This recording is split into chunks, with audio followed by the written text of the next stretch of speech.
Hi, this is Ramaji in San Diego, and I want to give a presentation on the I Am meditation of Sri Nisargadatta Maharaj.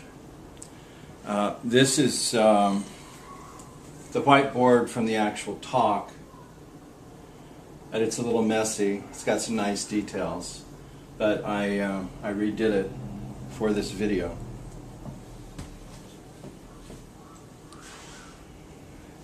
So, Nisargadatta Maharaj is obviously one of the most influential Advaita non-duality teachers who has ever lived. I Am That is very famous and has influenced a lot of people and brought them into non-duality. Unfortunately, he talks at such a high level, it's hard to understand the practical application. At least this is what I've encountered in my discussions with different people who have read I Am That and other books that have transcribed and edited his dialogues. So what I thought I would do, or what came to me as an inspiration, is to explain the stages and steps of meditating on I Am, the pure feeling of being, and where that takes you and how it takes you there. And this reflects my own journey with the I Am. So in speaking from experience, you could consider this a map or a model, but it is in fact what I've experienced personally. The other thing to mention is that I also learned some extremely valuable things from Nisargadatta Maharaj's guru, who is Sri Siddha Rameshwar Maharaj. And there's a book called Amrit Laya Volume 1, and in it it's got his keys to self-realization, which is extremely valuable, especially when you get to this step here where you're discovering how to forget everything that you know, the stage of forgetfulness, and the passage through deep sleep, the passage through the real dark night of the soul, the midnight at noon, the eclipse of the sun, total eclipse of the sun, the black cave that the hero has to go into, the reality that's behind the wall of sleep.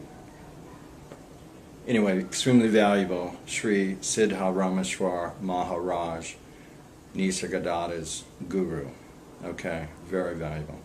All right, so let's just get into it. I'm assuming you've read I Am That and that you're familiar with Nisargadatta Maharaj. If you're not, please read I Am That.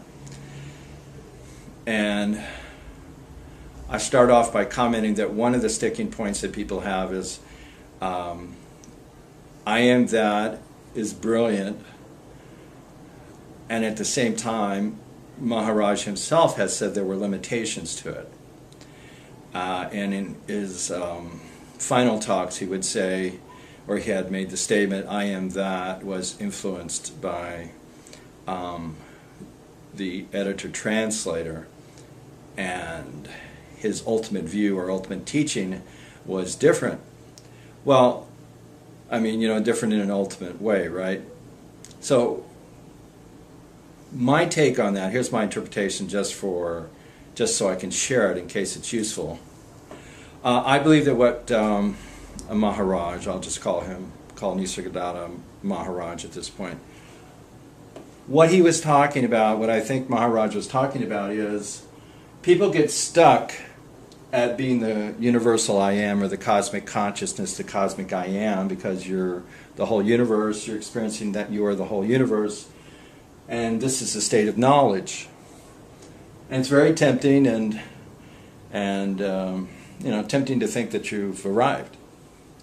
But you have to go through the forgetting, and then that is what leads you to the absolute. So I think this is what Maharaj was critiquing. He was critiquing people who got to this point or thought they got to that point, and they thought that that was it. And it's a standard by the book temptation to fall for that one. Okay. So you can't blame them, but it's just a step, it's just a stage. It's not where you really want to stop. Okay, so let's get into this map. Nisargadatta's I Am meditation. There's 7 stages here. That's just how it came out. You might find a correlation with the chakras. I don't know. There kind of is, but it wasn't designed that way. It just came out this way. Came out with 7 steps or stages to this map of how to do the pure I Am meditation, the meditation on pure beingness that was taught by Sri Nisargadatta Maharaj, that he learned from Sri Siddha Rameshwar Maharaj, his guru. Okay, they did a practice, they did a meditation, and I did that meditation, and it helped me enormously. And then I went from that, I got to a certain point with that, and then I was called to move into self-inquiry as taught by Ramana Maharshi. So aside from Ramesh Balsekar, Nisargadatta Maharaj, and then Ramana Maharshi have been my gurus. Okay, so here we go. The average person is running around thinking, I am the body. Body identification. This is the physical level. They are thinking, they are identified with the I thought, and they think this means I am the body. I mean, they're absolutely sold on it. They're in a state of total trance. Now the path begins, and I'm really, this is really just in terms of pure I Am. There's a lot of other ways to approach this process of awakening. But I'm going to stick to just the pure I Am for the purposes of this talk.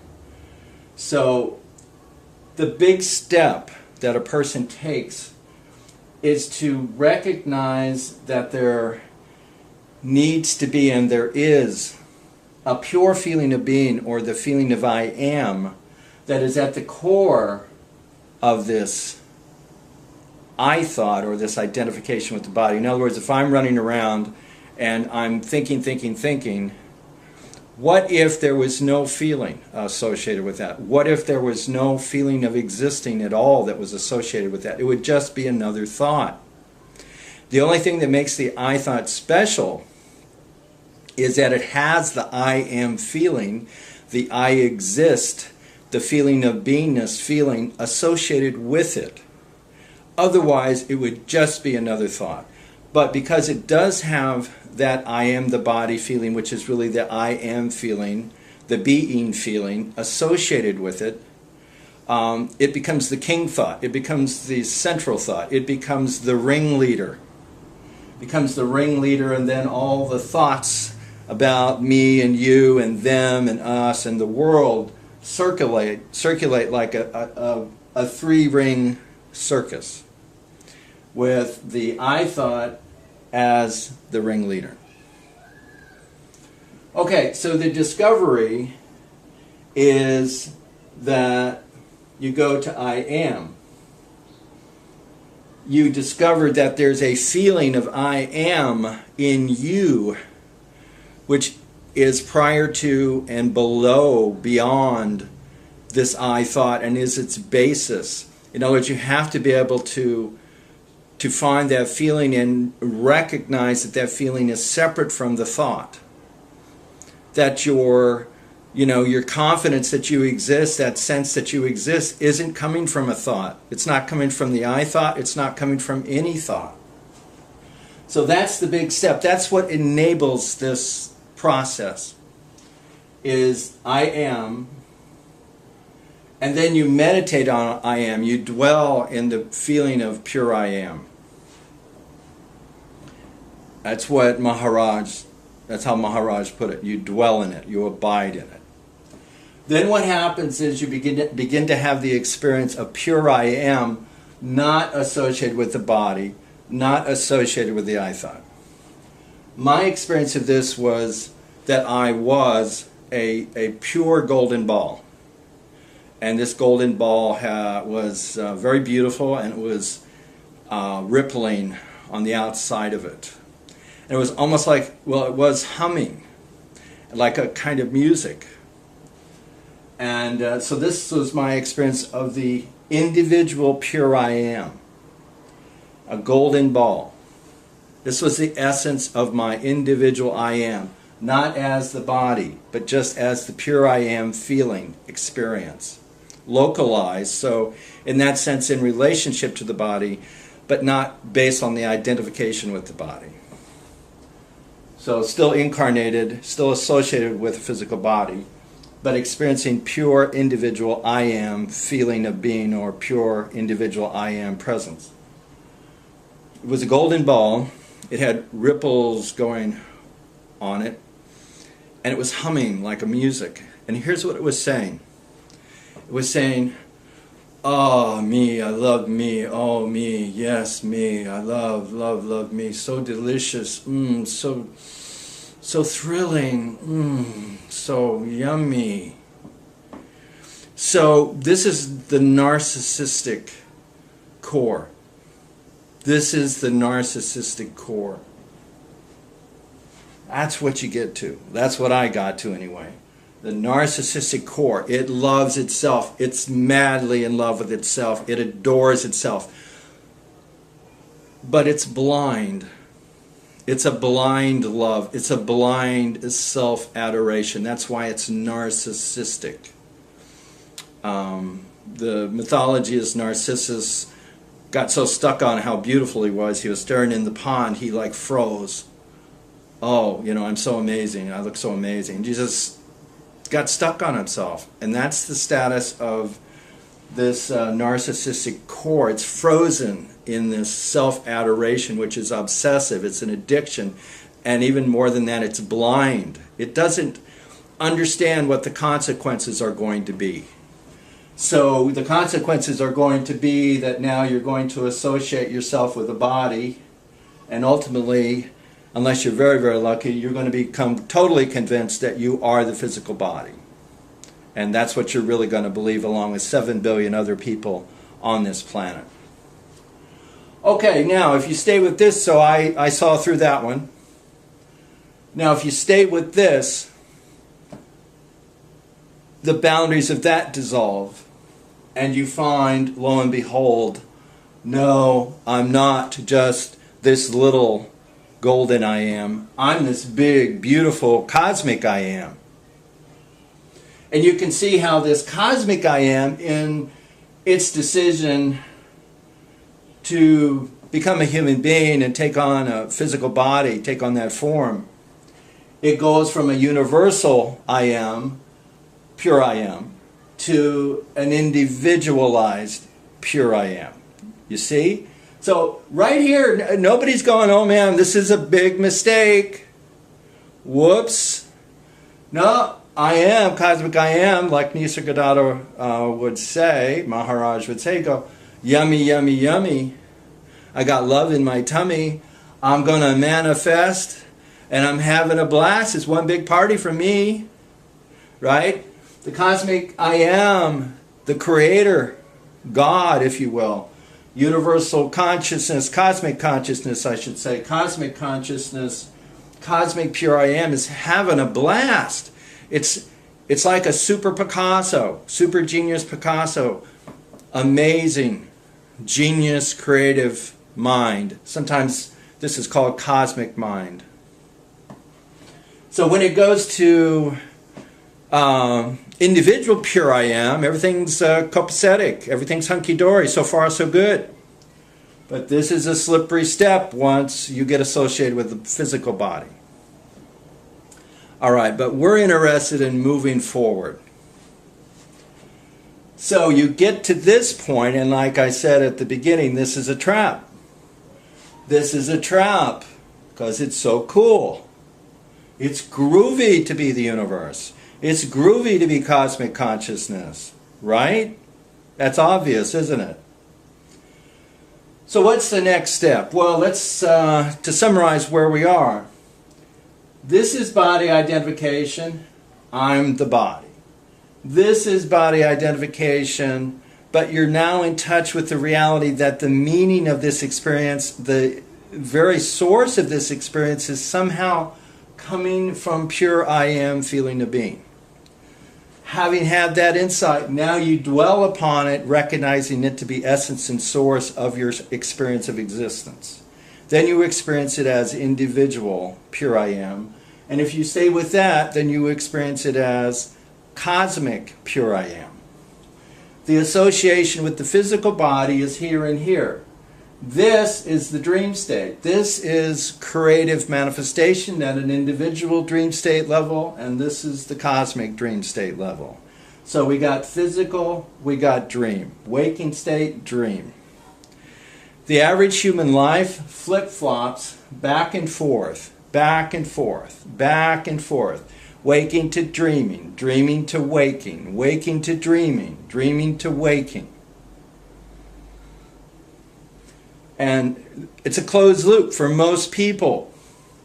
And then there's the wall of sleep, the wall of deep sleep. Okay, take a moment, take a look at the chart, examine the map, and I'm going to get a drink of water.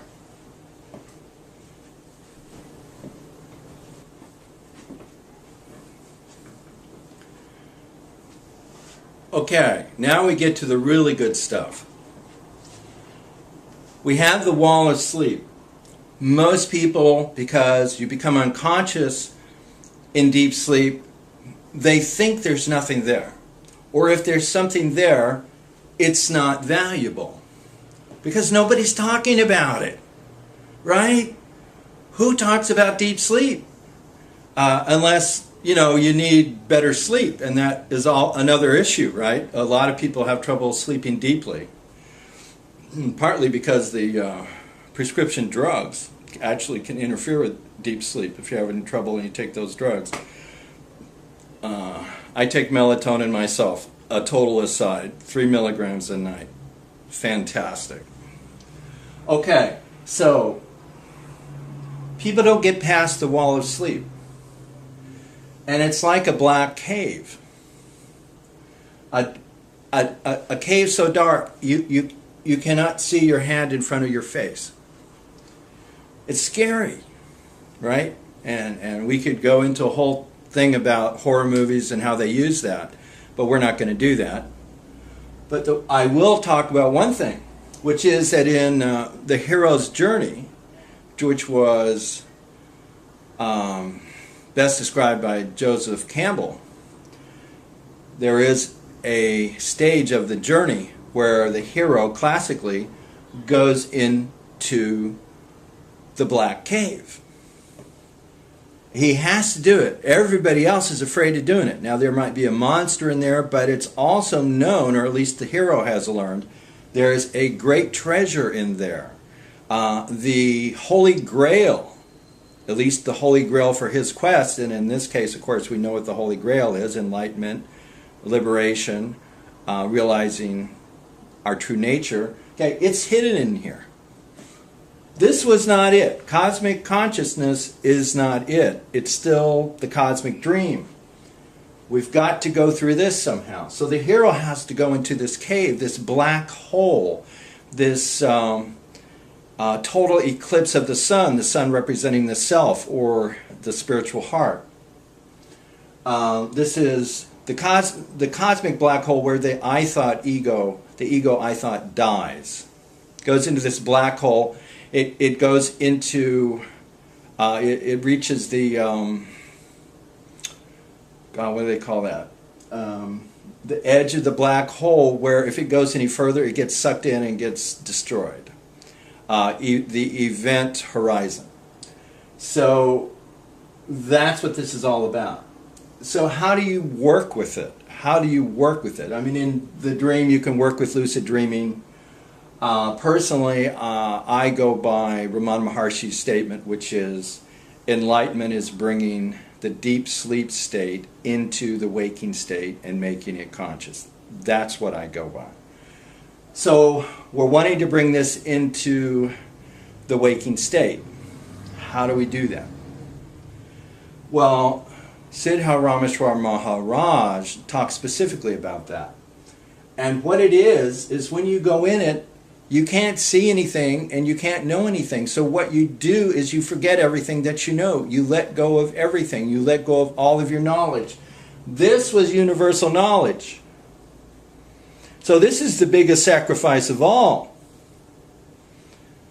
But you let go of it, you forget everything. So you're going from I am going to the store and recognizing that I am is the essence of so-and-so is going to the store. Without that I am, Joe going to the store doesn't mean a thing.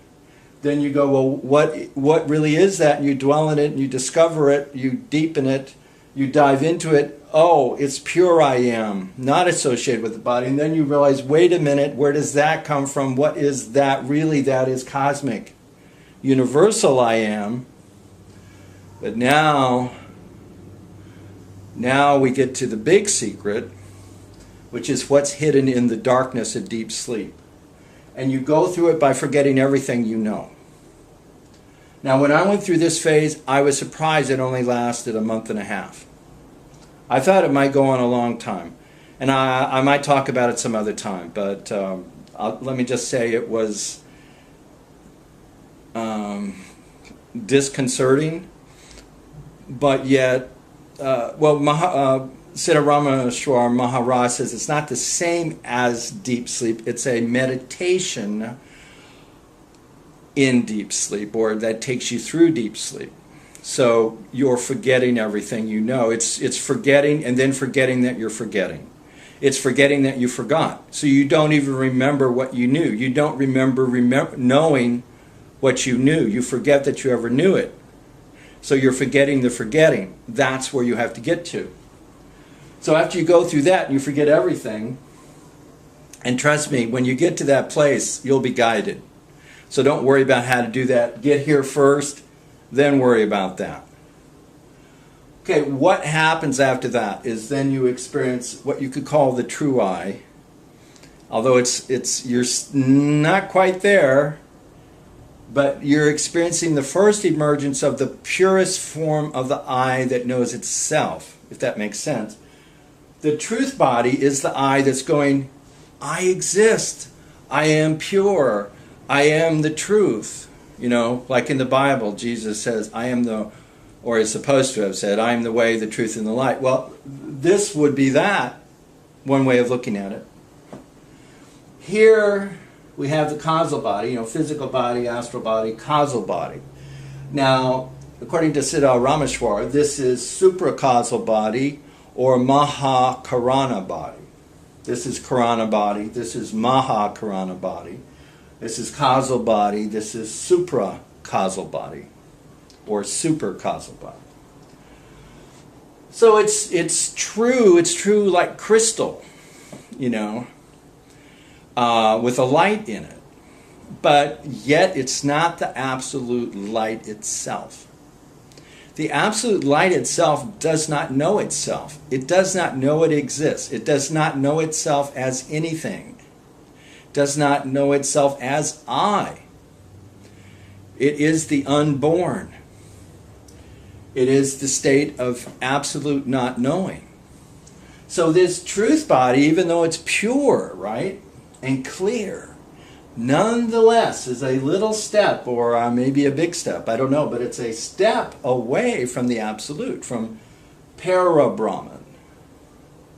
Okay, the absolute. It's a step away from that. So you can see how that might work right now. So you then have to let go of that.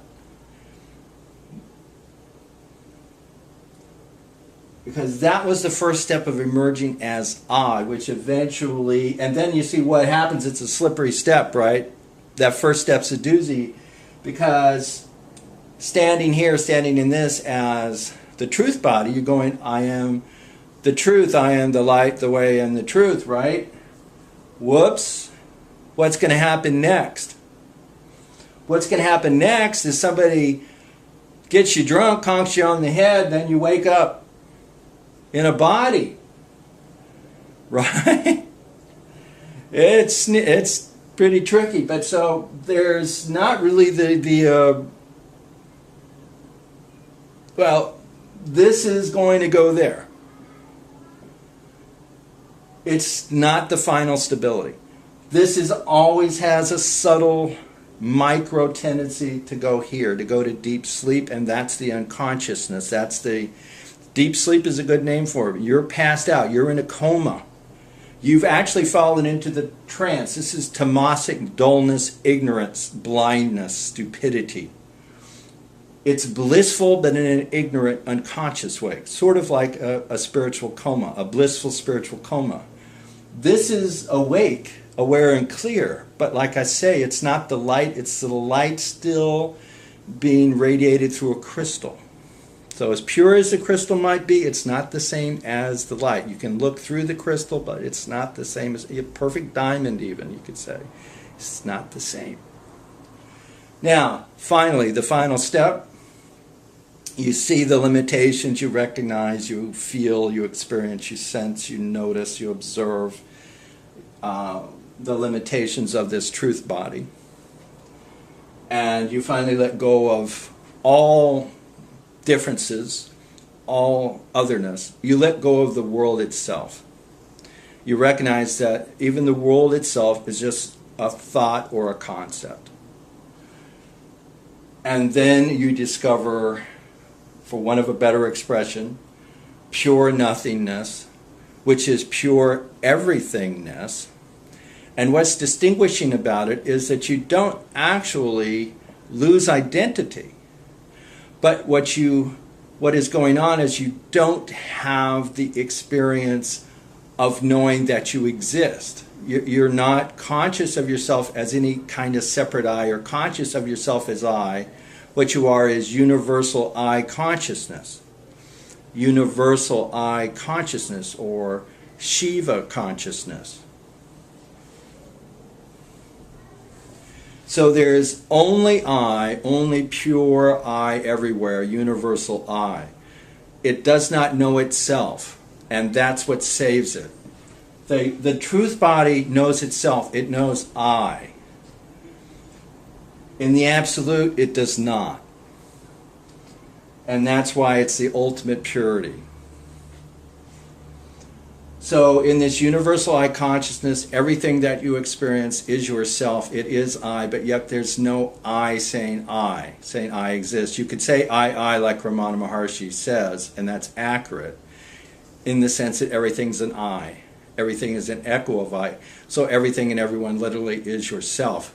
There is no world because there's only I, there's only the self. There's only the absolute, which is beyond even I am, because I am an even a pure I that's manifested itself, externalized from the absolute, and has become self-conscious and knows I, knows itself that it exists, even as truth. That is a limitation. Okay, so this is my presentation on the path of meditating on the pure I am, or feeling of being, as taught by Sri Nisargadatta Maharaj and his guru Sri Siddha Rameshwar Maharaj. It's my interpretation based on my experience. It's a map that I created, and I stand by it. I feel Nisargadatta's blessing. I feel his presence. I feel at times in my process, and recently actually, felt him overshadowing me, so to speak, in a very good way. Feeling his presence, which is like a mountain of peace. So massive, this peace. Anyway, out of that most recent blessing from him, this map emerged based on my experience, based on what I've learned and forgotten. But this is my map for you. I hope it's useful to you. I hope it helps you understand Sri Nisargadatta's teachings and his books. So here I'll stand aside and let you take a look at it.